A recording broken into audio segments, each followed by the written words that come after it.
2 Chroniques, chapitre 7. Lorsque Salomon eut achevé de prier, le feu descendit du ciel et consuma l'holocauste et les sacrifices, et la gloire de l'Éternel remplit la maison. Les sacrificateurs ne pouvaient entrer dans la maison de l'Éternel, car la gloire de l'Éternel remplissait la maison de l'Éternel. Tous les enfants d'Israël virent descendre le feu et la gloire de l'Éternel sur la maison. Ils s'inclinèrent le visage contre terre sur le pavé, se prosternèrent et louèrent l'Éternel, en disant « Car il est bon, car sa miséricorde dure à toujours. » Le roi et tout le peuple offrirent des sacrifices devant l'Éternel. Le roi Salomon immola 22 000 bœufs et 120 000 brebis. Ainsi le roi et tout le peuple firent la dédicace de la maison de Dieu.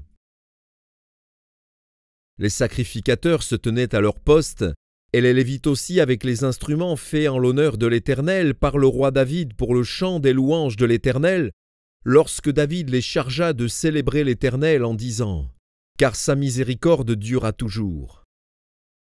Les sacrificateurs sonnaient des trompettes vis-à-vis d'eux. Et tout Israël était là. Salomon consacra le milieu du parvis, qui est devant la maison de l'Éternel.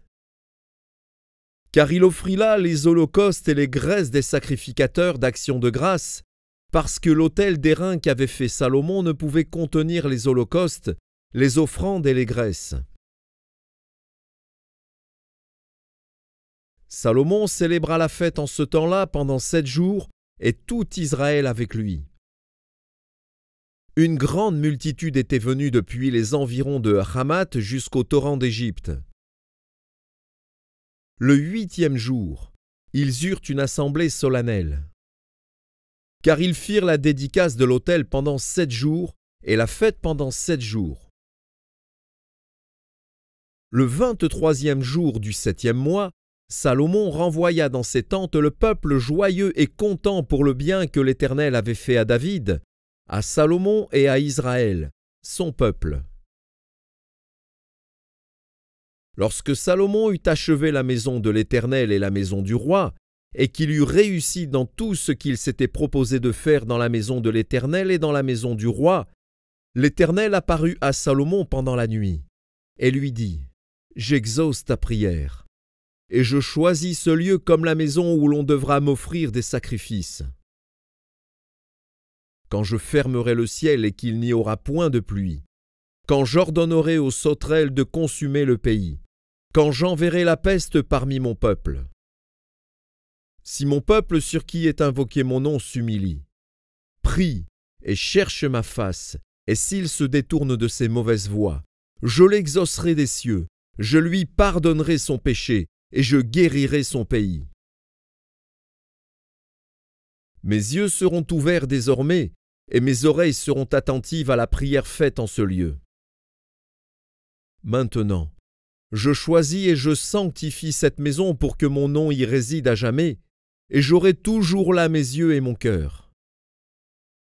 Et toi, si tu marches en ma présence comme a marché David, ton père, faisant tout ce que je t'ai commandé, et si tu observes mes lois et mes ordonnances, j'affermirai le trône de ton royaume, comme je l'ai promis à David, ton père, en disant « Tu ne manqueras jamais d'un successeur qui règne en Israël. » Mais si vous vous détournez, si vous abandonnez mes lois et mes commandements que je vous ai prescrits, et si vous allez servir d'autres dieux et vous prosterner devant eux, je vous arracherai de mon pays que je vous ai donné.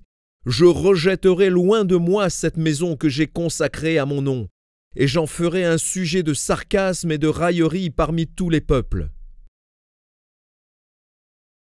Et si haut placée qu'ait été cette maison, quiconque passera près d'elle sera dans l'étonnement, et dira « Pourquoi l'Éternel a-t-il ainsi traité ce pays et cette maison ?»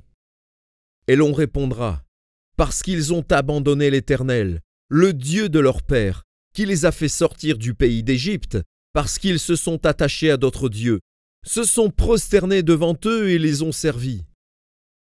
Voilà pourquoi il a fait venir sur eux tous ces maux.